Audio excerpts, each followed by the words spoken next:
Capítulo 48. La repartición de Canaán.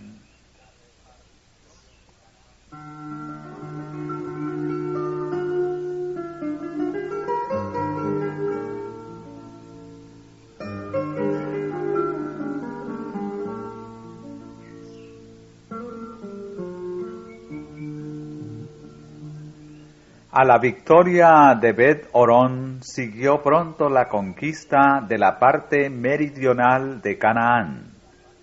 Hirió pues Josué toda la región de las montañas, y del mediodía, y de los llanos. Todos estos reyes y sus tierras tomó Josué de una vez, porque Jehová, el Dios de Israel, peleaba por Israel. Y tornóse Josué y todo Israel con él al campo en Gilgal.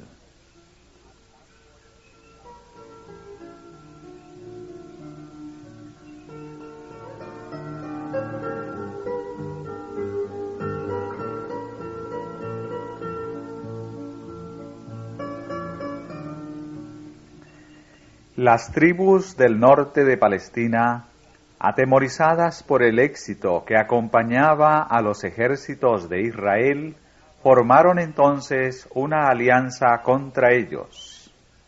Encabezaba esa alianza Javín, rey de Azor, cuyo territorio se hallaba al oeste del lago Merón.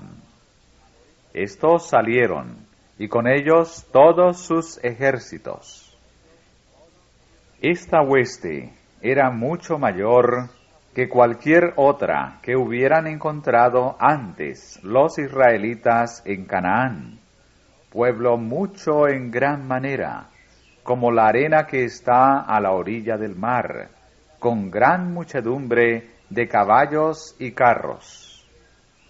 Todos estos reyes se juntaron, y viniendo reunieron los campos junto a las aguas de Merón, para pelear contra Israel. Nuevamente recibió Josué un mensaje alentador: no tengas temor de ellos, que mañana, a esta hora, yo entregaré a todos estos muertos delante de Israel.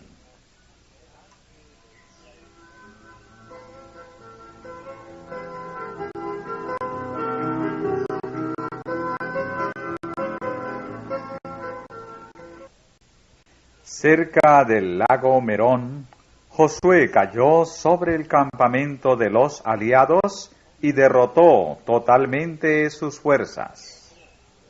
Y entrególos Jehová en manos de Israel, los cuales los hirieron y siguieron, hasta que no les dejaron ninguno. Los israelitas no debían apropiarse de los carros y caballos que habían constituido el orgullo y la vanagloria de los cananeos. Por orden divina, los carros fueron quemados y los caballos desjarretados e inutilizados para la batalla. Los israelitas no habían de depositar su confianza en carros o caballos, sino en el nombre de Jehová su Dios.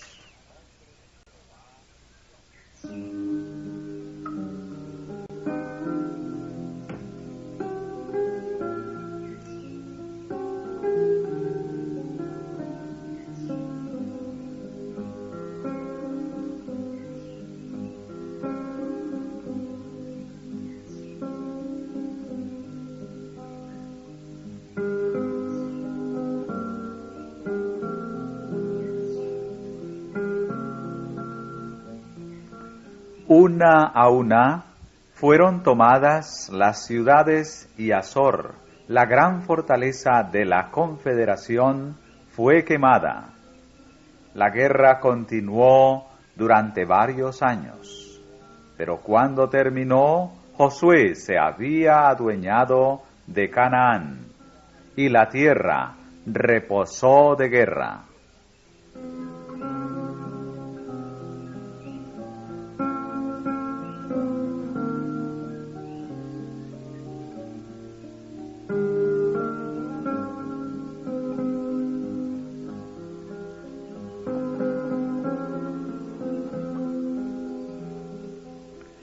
Pero a pesar de que había sido quebrantado el poderío de los cananeos, estos no fueron completamente despojados. Hacia el oeste los filisteos seguían poseyendo una llanura fértil a lo largo de la costa, mientras que al norte de ellos estaba el territorio de los sidonios. Estos tenían también el Líbano, y por el sur hacia Egipto, la tierra seguía ocupada por los enemigos de Israel.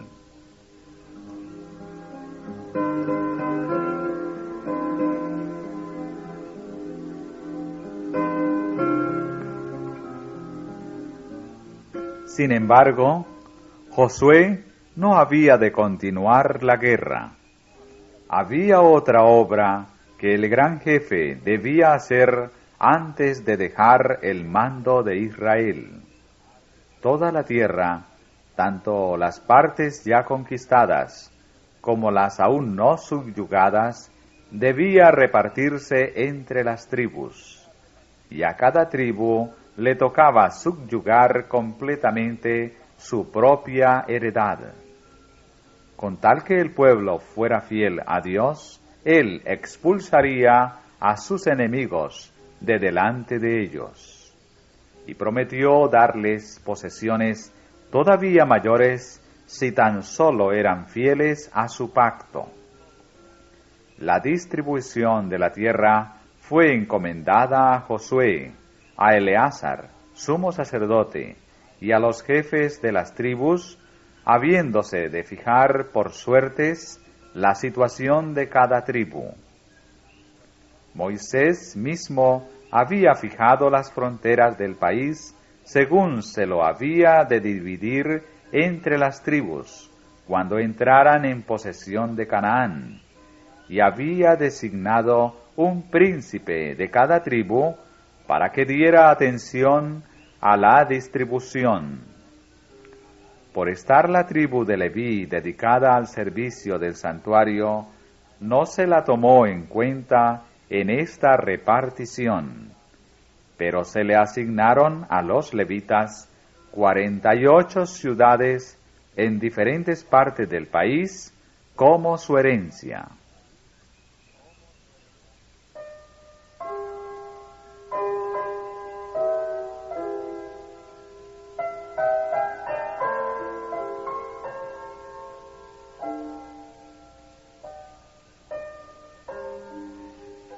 Antes que comenzara la distribución de la tierra, Caleb, acompañado de los jefes de su tribu, presentó una petición especial. Con excepción de Josué, era Caleb el hombre más anciano de Israel.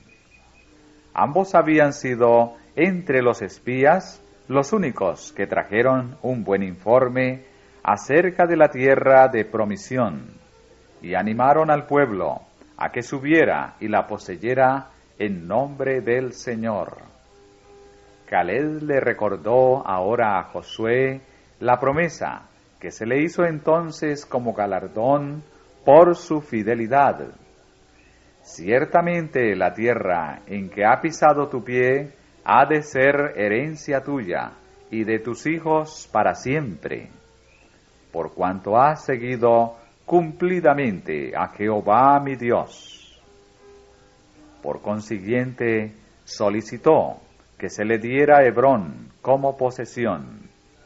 Allí habían residido muchos años Abraham, Isaac y Jacob. Allí en la cueva de Macpela habían sido sepultados. Hebrón era la capital de los temibles anaseos, cuyo aspecto formidable tanto había amedrantado a los espías y, por su medio, anonadado el valor de todo Israel. Este sitio, sobre todos los demás, era el que Caleb, confiado en el poder de Dios, eligió por heredad.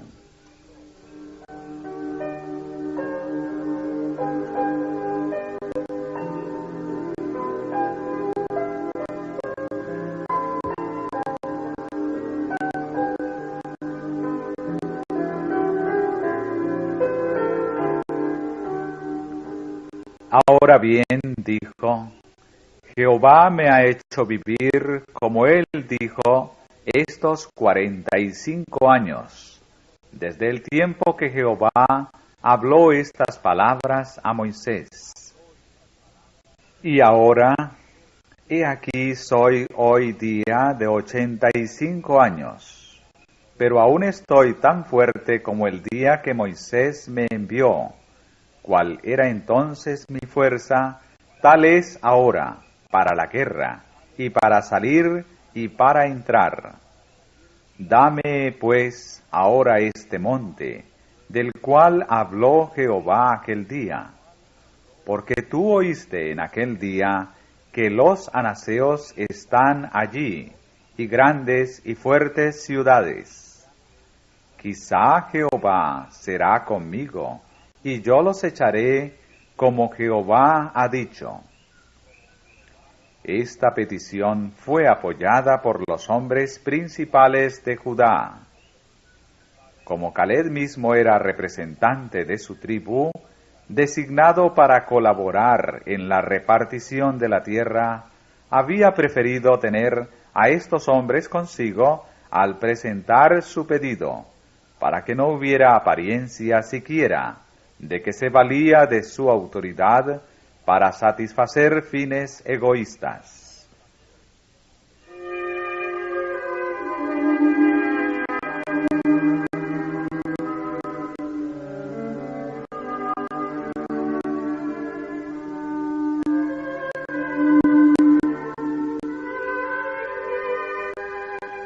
Lo que pedía le fue otorgado inmediatamente. A ningún otro podía confiarse con más seguridad la conquista de esa fortaleza de gigantes. Josué entonces lo bendijo y dio a Caleb, hijo de Jefón, a Hebrón por heredad, porque cumplió siguiendo a Jehová, Dios de Israel. La fe de Caleb era en esa época la misma que tenía cuando su testimonio contradijo el informe desfavorable de los espías. Él había creído en la promesa de Dios, de que pondría a su pueblo en posesión de la tierra de Canaán, y en esto había seguido fielmente al Señor. Había sobrellevado con su pueblo la larga peregrinación por el desierto, y compartido las desilusiones y las cargas de los culpables. No obstante, no se quejó de esto, sino que ensalzó la misericordia de Dios que le había guardado en el desierto cuando sus hermanos eran eliminados. En medio de las penurias, los peligros y las plagas de las peregrinaciones en el desierto, durante los años de guerra, desde que entraron en Canaán, el Señor le había guardado, y ahora que tenía más de 80 años, su vigor no había disminuido. No pidió una tierra ya conquistada, sino el sitio que por sobre todos los demás los espías habían considerado imposible de subyugar. Con la ayuda de Dios, quería arrebatar aquella fortaleza de mano de los mismos gigantes, cuyo poder había hecho tambalear la fe de Israel. Al hacer su petición, no fue movido Caleb por el deseo de conseguir honores o engrandecimiento. El valiente y viejo guerrero deseaba dar al pueblo un ejemplo que honrara a Dios y alentar a las tribus para que subyugaran completamente la tierra que sus padres habían considerado inconquistables.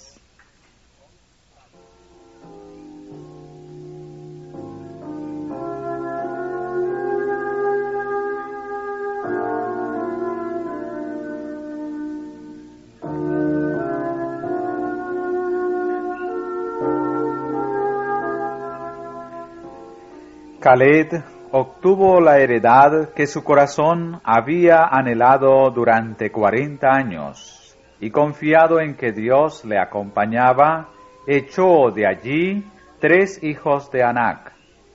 Habiendo obtenido así una posesión para sí y su casa, no por ello disminuyó su celo, ni se instaló a gozar de su heredad, sino que siguió adelante con otras conquistas, para beneficio de la nación y gloria de Dios.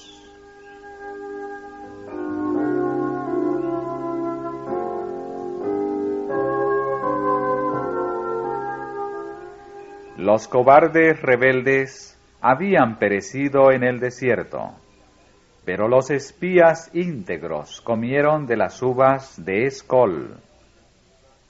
A cada uno se le dio de acuerdo con su fe. Los incrédulos habían visto sus temores cumplidos. No obstante la promesa de Dios, habían dicho que era imposible heredar la tierra de Canaán, y no la poseyeron. Pero los que confiaron en Dios y no consideraron tanto las dificultades que se habían de encontrar como la fuerza de su ayudador todopoderoso, entraron en la buena tierra.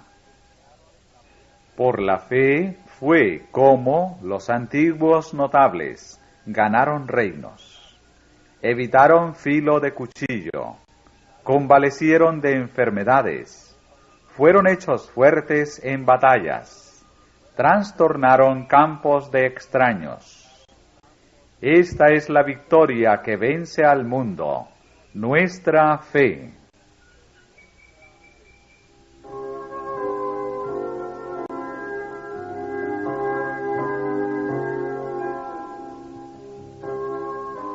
Otra reclamación tocante a la repartición de la tierra reveló un espíritu muy diferente del de Caleb. La presentaron los hijos de José, la tribu de Efraín, con la media tribu de Manasés. Basándose en la superioridad de su número, estas tribus exigieron una porción doble de territorio. La que les había tocado en suerte era la más rica de la tierra e incluía la fértil llanura de Sarón. Pero muchas de las ciudades principales del valle estaban aún en poder de los cananeos, y las tribus, rehuyendo el trabajo y peligro que significaba conquistar sus posesiones, deseaban una porción adicional del territorio ya conquistado. La tribu de Efraín era una de las más grandes de Israel, y a ella pertenecía el mismo Josué. Por consiguiente, sus miembros se creían con derecho a recibir una consideración especial. Dijeron a Josué: ¿por qué me has dado por heredad una sola suerte y una sola parte, siendo yo un pueblo tan grande? Pero no lograron que el jefe inflexible se apartara de la estricta justicia.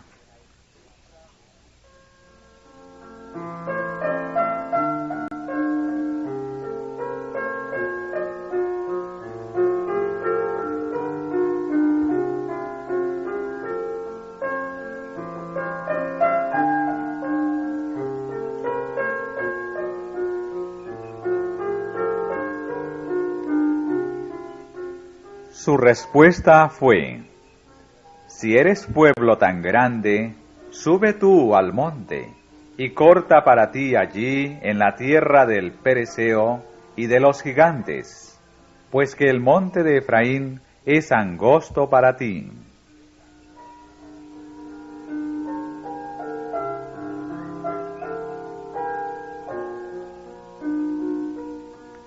La contestación de ellos demostró el verdadero motivo de su queja. Les hacía falta fe y valor para desalojar a los cananeos.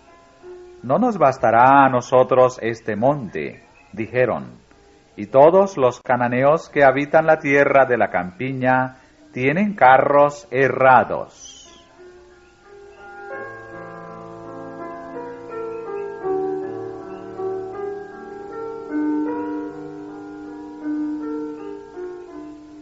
El poder del Dios de Israel había sido prometido a su pueblo, y si los efraimitas hubieran tenido el valor y la fe de Caleb, ningún enemigo habría podido oponérseles.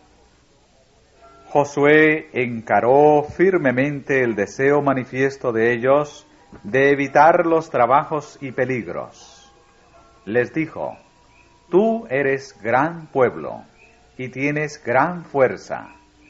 No tendrás una sola suerte, mas aquel monte será tuyo, que bosque es, y tú lo cortarás, y serán tuyos sus términos, porque tú echarás al cananeo, aunque tenga carros herrados, y aunque sea fuerte.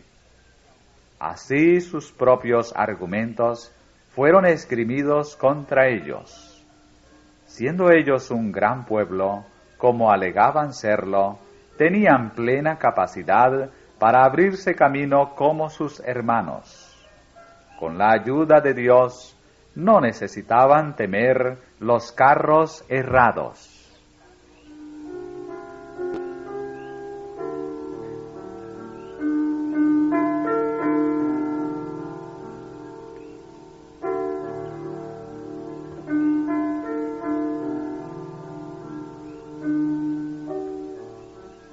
Hasta entonces, Gilgal había sido cuartel general de la nación y asiento del tabernáculo. Pero ahora el tabernáculo debía ser trasladado al sitio escogido como su lugar permanente, la pequeña ciudad de Silo, en tierra adjudicada a Efraín. Estaba situada cerca del centro del país y era fácilmente accesible para todas las tribus. Esa parte del país había sido subyugada completamente, y por lo tanto los adoradores no serían molestados. Y toda la congregación de los hijos de Israel se juntó en Silo, y asentaron allí el tabernáculo del testimonio. Las tribus que aún estaban acampadas cuando se trasladó el tabernáculo de Gilgal a Silo, lo siguieron y acamparon cerca de esa ciudad hasta que se dispersaron para ocupar sus respectivas heredades.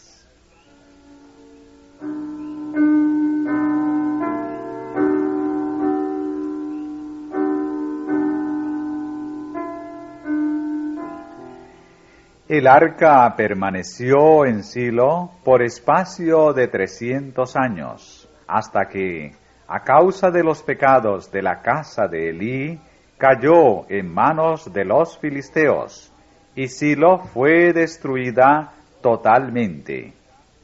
Ya no volvió a colocarse el arca en el tabernáculo en ese lugar, pues el servicio del santuario se trasladó, por último, al templo de Jerusalén, y Silo se convirtió en una localidad insignificante. Solo quedan algunas ruinas para señalar el sitio que ocupó. Mucho después, la suerte que corrió aquel pueblo sirvió para amonestar a Jerusalén.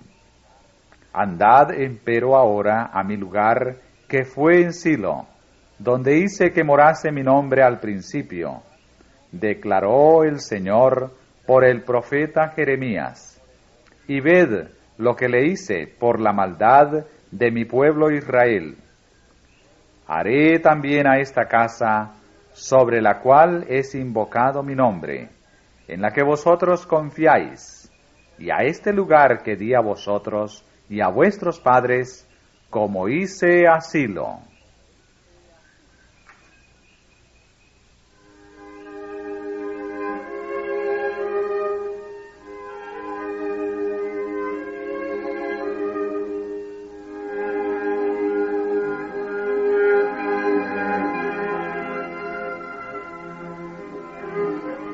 Y después que acabaron de repartir la tierra en heredad, y cuando ya todas las tribus habían recibido la heredad que les tocara, Josué presentó su derecho.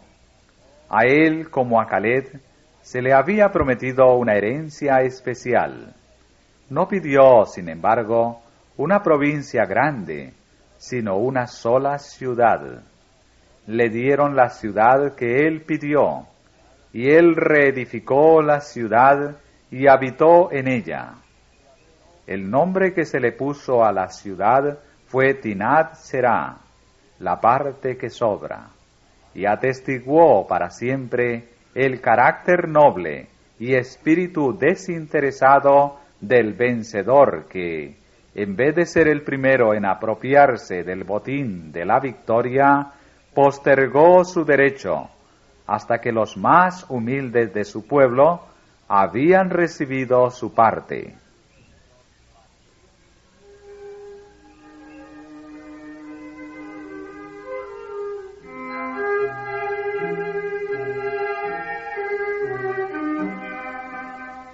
Seis de las ciudades dadas a los levitas, 3 a cada lado del Jordán, fueron designadas como ciudades de refugio, a las cuales pudieran huir los homicidas en busca de seguridad. La designación de estas ciudades había sido ordenada por Moisés, para que a ellas pudiera huir el homicida que hiriere a alguno de muerte por yerro. Y os serán aquellas ciudades por acogimiento del pariente, dijo, y no morirá el homicida hasta que esté a juicio delante de la congregación. Lo que hacía necesaria esta medida misericordiosa era la antigua costumbre de vengarse particularmente, que encomendaba el castigo del homicida al pariente o heredero más cercano al muerto. En los casos en que la culpabilidad era clara y evidente, no era menester esperar que los magistrados juzgaran al homicida. El vengador podía buscarlo y perseguirlo donde quiera que lo encontrara. El Señor no tuvo a bien abolir esa costumbre en aquel entonces, pero tomó medidas para afianzar la seguridad de los que sin intención quitaran la vida a alguien.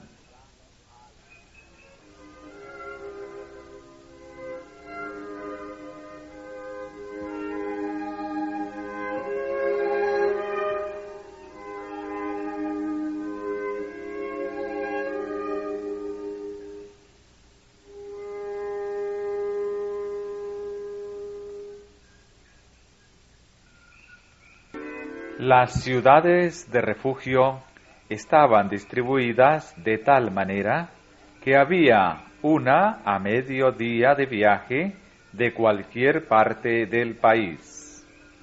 Los caminos que conducían a ellas habían de conservarse en buen estado, y a lo largo de ellos se habían de poner postes que llevaran en caracteres claros y distintos la inscripción refugio o acogimiento, para que el fugitivo no perdiera un solo momento.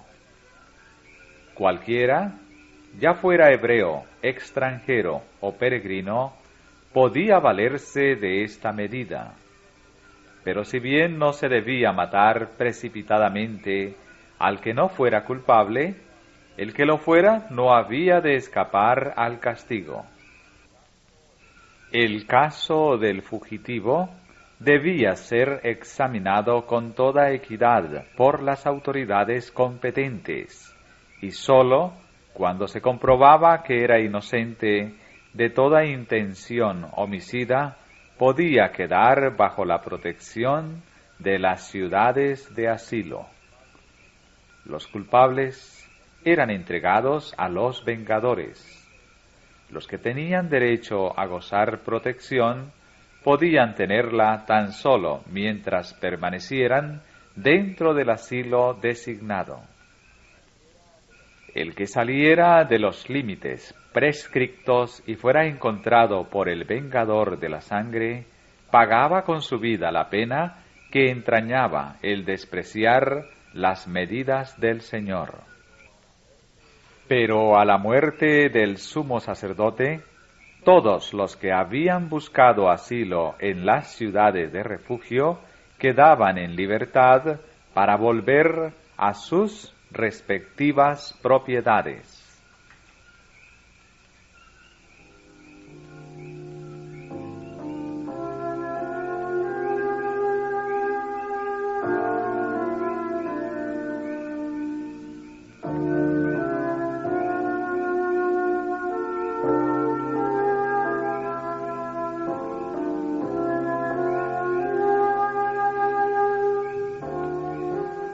En un juicio por homicidio, no se podía condenar al acusado por la declaración de un solo testigo, aunque hubiera graves pruebas circunstanciales contra él.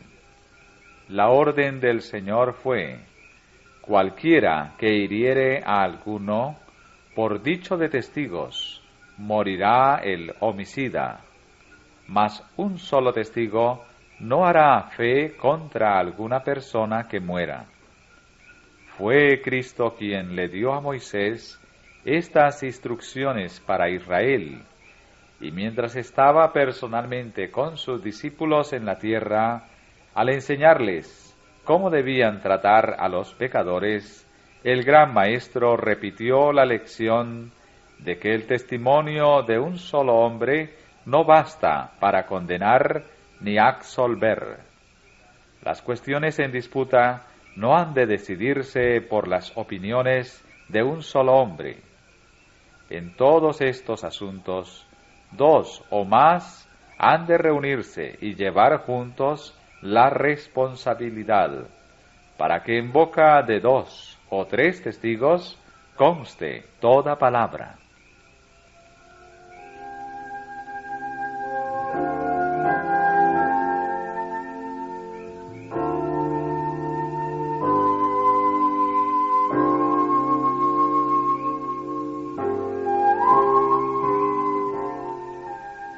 Si el enjuiciado por homicida era reconocido culpable, ninguna expiación ni rescate podía salvarle.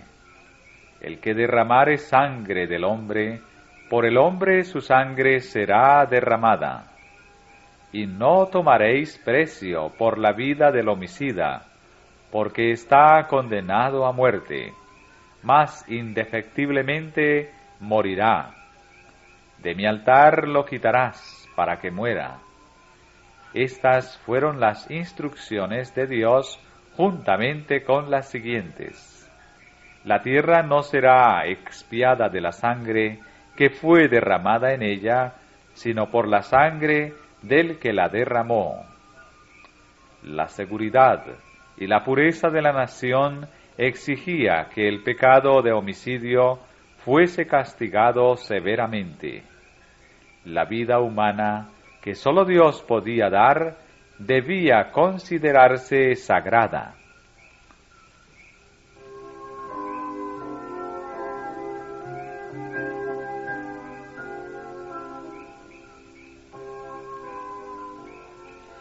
Las ciudades de refugio destinadas al antiguo pueblo de Dios era un símbolo del refugio proporcionado por Cristo.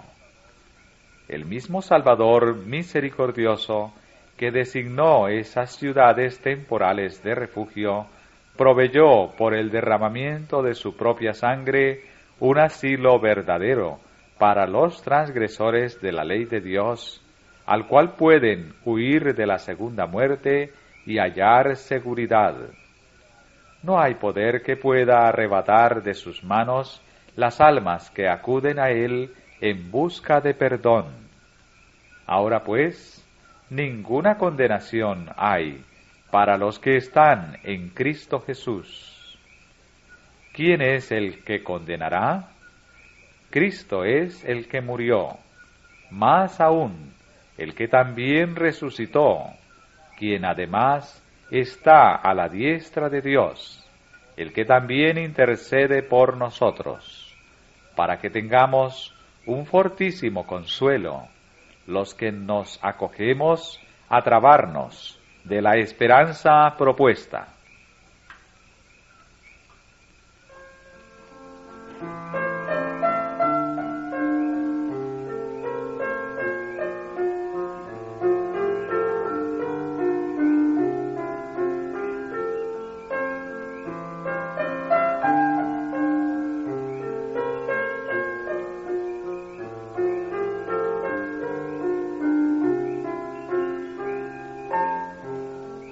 El que huía a la ciudad de refugio no podía demorarse. Abandonaba su familia y su ocupación. No tenía tiempo para despedirse de los seres amados. Su vida estaba en juego y debía sacrificar todos los intereses para lograr un solo fin: llegar al lugar seguro. Olvidaba su cansancio y no le importaban las dificultades. No osaba aminorar el paso un solo momento hasta hallarse dentro de las murallas de la ciudad.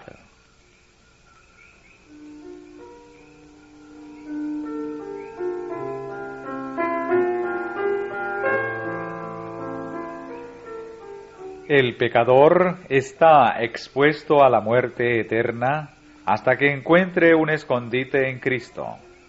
Y así como la demora y la negligencia podían privar al fugitivo de su única oportunidad de vivir, también pueden las tardanzas y la indiferencia resultar en ruina del alma. Satanás, el gran adversario, sigue los pasos de todo transgresor de la santa ley de Dios, y el que no se percata del peligro en que se halla y no busca fervorosamente abrigo en el refugio eterno, será víctima del destructor.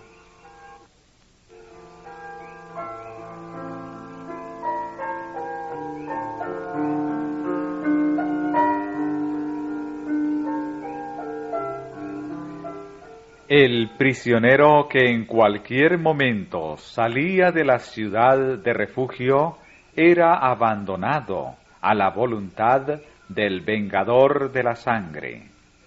En esa forma se le enseñaba al pueblo a seguir celosamente los métodos que la sabiduría infinita había designado para su seguridad.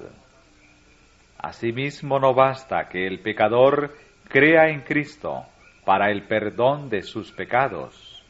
Debe, mediante la fe y la obediencia, permanecer en Él. Porque si pecáremos voluntariamente, después de haber recibido el conocimiento de la verdad, ya no queda sacrificio por el pecado, sino una horrenda esperanza de juicio y hervor de fuego que ha de devorar a los adversarios.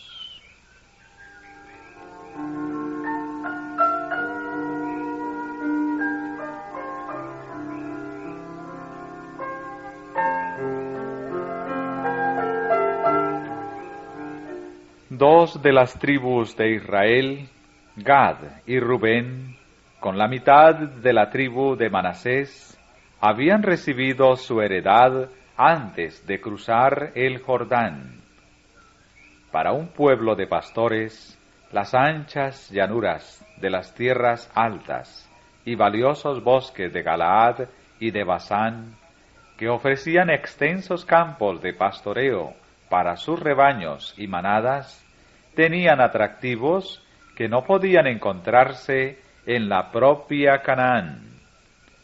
Y las dos tribus y media, deseando establecerse en esa región, se habían comprometido a proporcionar su cuota de soldados armados para que acompañaran a sus hermanos al otro lado del Jordán y participaran en todas sus batallas hasta que todos entraran en posesión de sus respectivas heredades.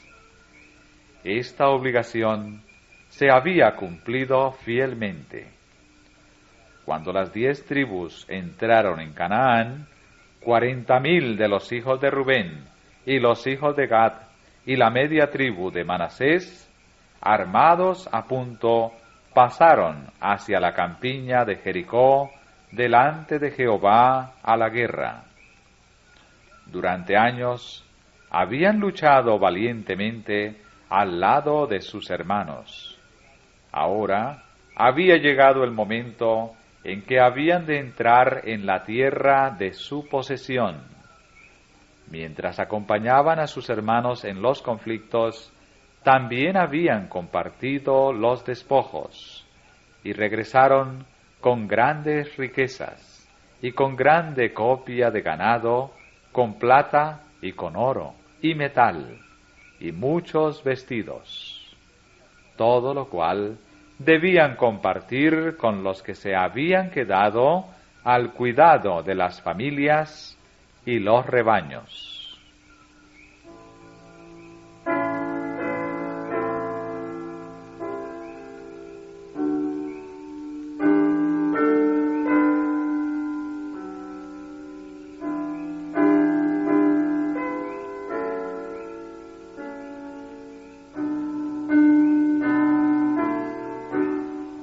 Iban a morar ahora, a cierta distancia del santuario del Señor, y Josué presenció su partida con corazón acongojado, pues sabía cuán fuertemente tentados se verían, en su vida aislada y nómada, a adoptar las costumbres de las tribus paganas que moraban en sus fronteras.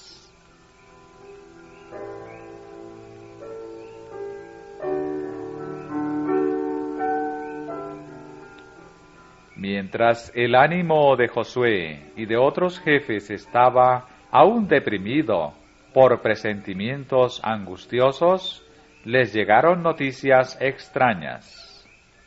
Al lado del Jordán, cerca del sitio donde Israel cruzó milagrosamente el río, las 2 tribus y media habían erigido un gran altar, parecido al altar de los holocaustos que se había erigido en Silo. La ley de Dios prohibía, so pena de muerte, el establecimiento de otro culto que el del santuario. Si tal era el objeto de ese altar, y se le permitía subsistir, apartaría al pueblo de la verdadera fe.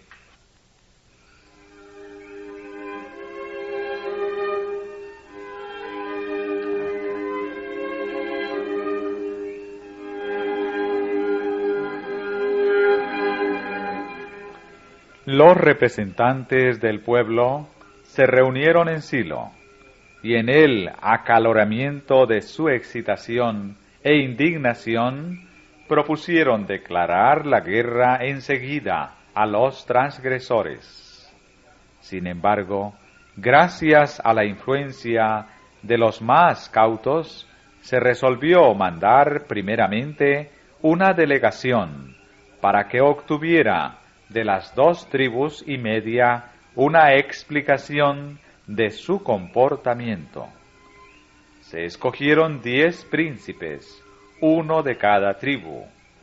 Encabezaba esta delegación Finés, que se había distinguido por su celo en el asunto de Peor.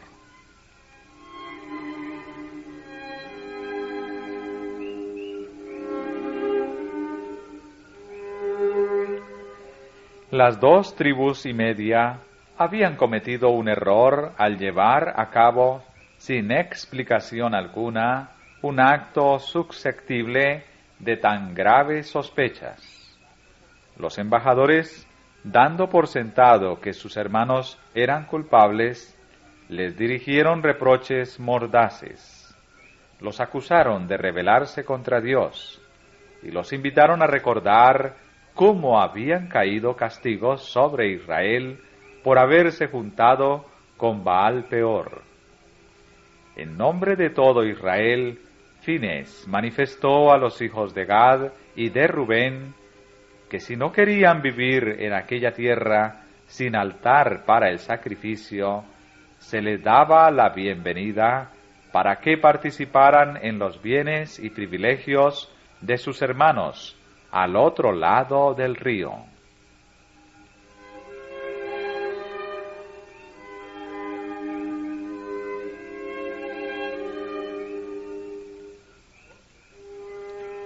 En contestación, los acusados explicaron que el altar que habían erigido no era para ofrecer sacrificios, sino sencillamente para atestiguar que, a pesar de estar separados por el río, tenían la misma fe que sus hermanos de Canaán.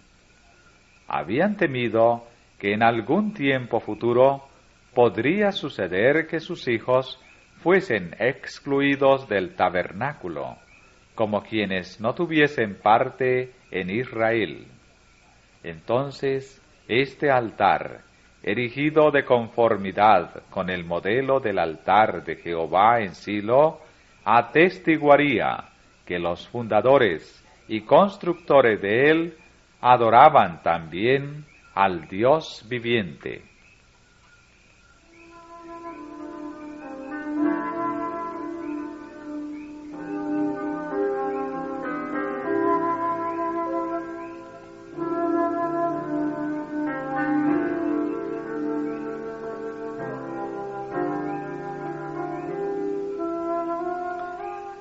Con gran regocijo, los embajadores aceptaron esta explicación y enseguida se volvieron para llevar las buenas noticias a los que los habían enviado.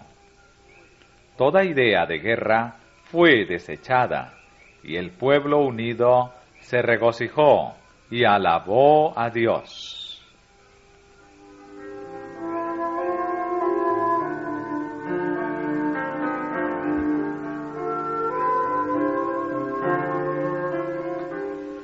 Los hijos de Gad y de Rubén grabaron entonces en su altar una inscripción que indicaba el objeto para el cual había sido erigido, y dijeron: porque es testimonio entre nosotros que Jehová es Dios.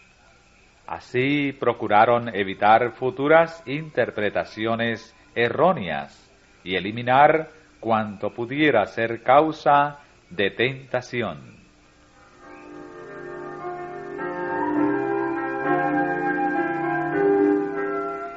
Cuán a menudo provienen serias dificultades de una simple interpretación errónea, hasta entre aquellos que son guiados por los móviles más dignos. Y sin el ejercicio de la cortesía y la paciencia, ¿qué resultados tan graves y aún fatales pueden sobrevenir? Las 10 tribus recordaban cómo, en el caso de Acán, Dios había reprendido la falta de vigilancia para descubrir los pecados que existían entre ellas. Ahora habían decidido obrar rápida y seriamente, pero al tratar de evitar su primer error, habían llegado al extremo opuesto. En vez de hacer una investigación cortés para averiguar los hechos del caso, se habían presentado a sus hermanos con censuras y condenación. Si los hombres de Gad y de Rubén hubieran respondido animados del mismo espíritu, la guerra habría sido el resultado. Si bien es importante, por un lado, que se evite la indiferencia al tratar con el pecado, es igualmente importante, por otro lado, que se eviten los juicios duros y las sospechas infundadas.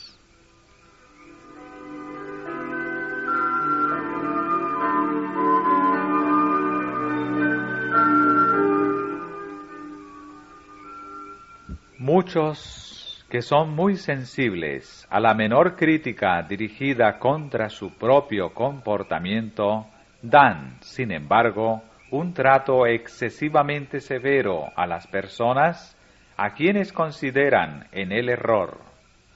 La censura y el oprobio no lograron jamás rescatar a nadie de una opinión falsa, sino que más bien han contribuido a alejar a muchos del camino recto, por haberlos inducido a endurecer su corazón para no dejarse convencer.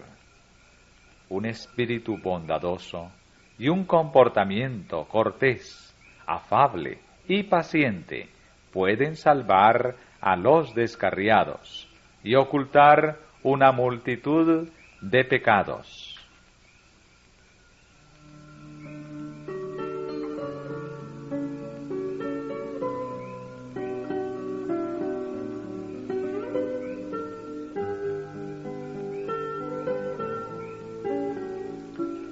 La prudencia manifestada por los hijos de Rubén y sus compañeros es digna de imitación.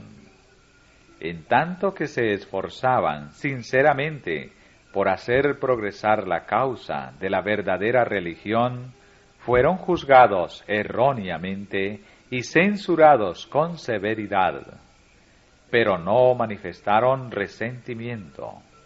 Escucharon con toda cortesía y paciencia los cargos que sus hermanos les hacían antes de tratar de defenderse, y luego les explicaron ampliamente sus móviles y demostraron su inocencia. Así se arregló amigablemente la dificultad que amenazaba tener tan graves consecuencias.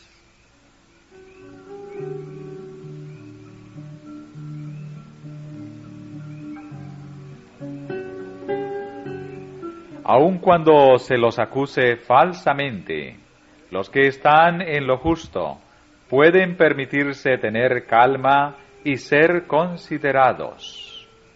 Dios conoce todo lo que los hombres no entienden o interpretan mal, y con toda confianza podemos entregarle nuestro caso.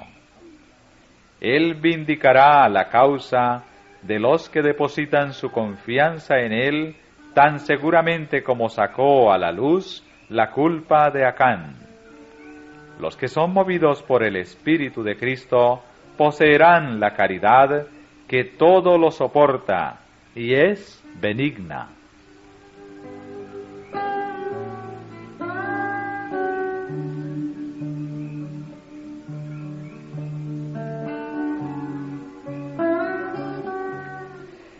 Dios quiere que haya unión y amor fraternal entre su pueblo. En la oración que elevó Cristo precisamente antes de su crucifixión, pidió que sus discípulos fueran uno como Él era uno con el Padre, para que el mundo creyera que Dios le había enviado. Esta oración conmovedora y admirable llega a través de los siglos hasta nuestros días, pues sus palabras fueron: mas no ruego solamente por estos, sino también por los que han de creer en mí, por la palabra de ellos. Aunque no hemos de sacrificar un solo principio de la verdad, debemos procurar constantemente ese estado de unidad. Es la evidencia de nuestro carácter de discípulos de Jesús, pues Él dijo: en esto conocerán todos que sois mis discípulos, si tuviereis amor los unos con los otros. El apóstol Pedro exhorta a la Iglesia así: sed todos de un mismo corazón, compasivos, amándoos fraternalmente, misericordiosos, amigables, no volviendo mal por mal, ni maldición por maldición, sino antes por el contrario, bendiciendo, muertos delante de Israel.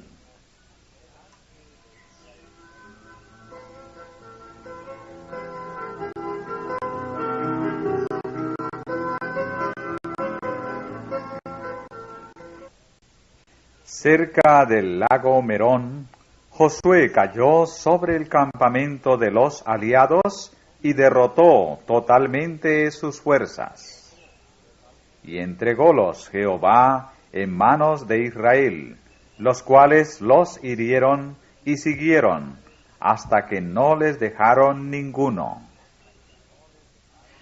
Los israelitas no debían apropiarse de los carros y caballos que habían constituido el orgullo y la vanagloria de los cananeos. Por orden divina, los carros fueron quemados y los caballos desjarretados e inutilizados para la batalla. Los israelitas no habían de depositar su confianza en carros o caballos, sino en el nombre de Jehová su Dios.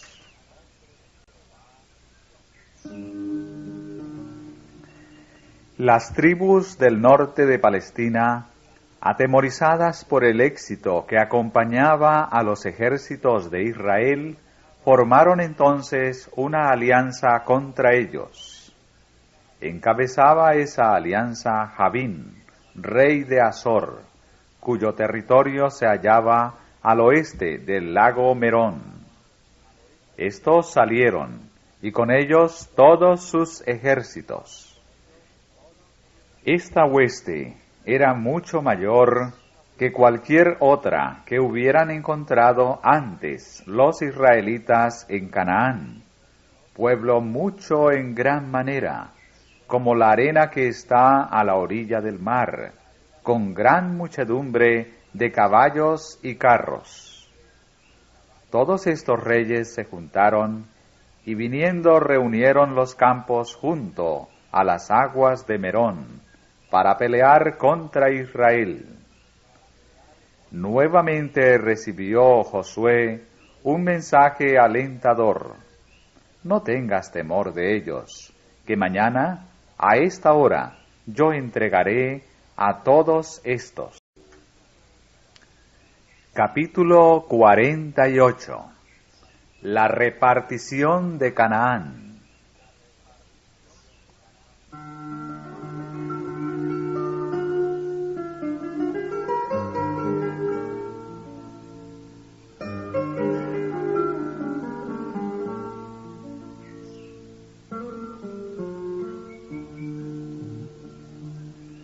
A la victoria de Bet-Orón siguió pronto la conquista de la parte meridional de Canaán.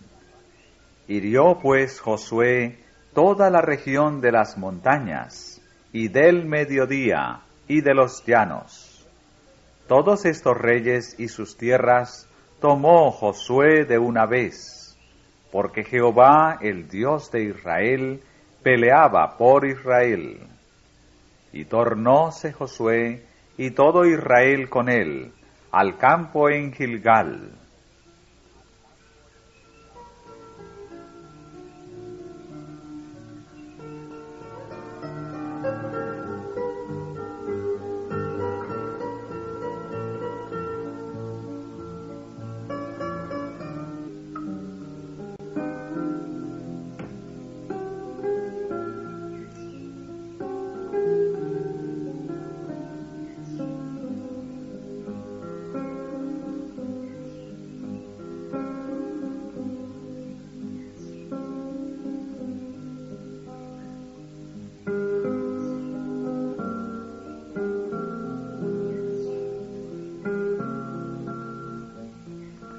Una a una fueron tomadas las ciudades y Azor, la gran fortaleza de la confederación, fue quemada.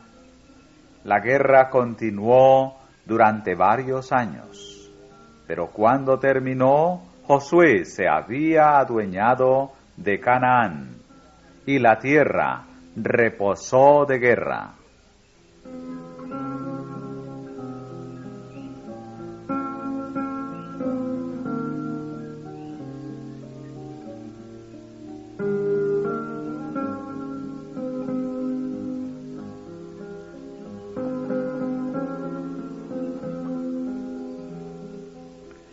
Pero a pesar de que había sido quebrantado el poderío de los cananeos, estos no fueron completamente despojados.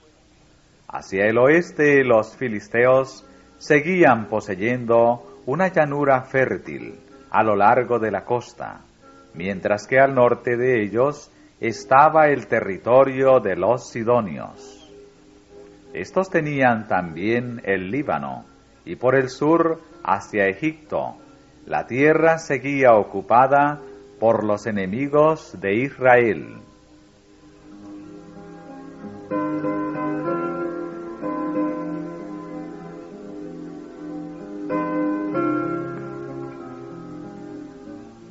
Sin embargo, Josué no había de continuar la guerra. Había otra obra que el gran jefe debía hacer antes de dejar el mando de Israel. Toda la tierra, tanto las partes ya conquistadas como las aún no subyugadas, debía repartirse entre las tribus, y a cada tribu le tocaba subyugar completamente su propia heredad, con tal que el pueblo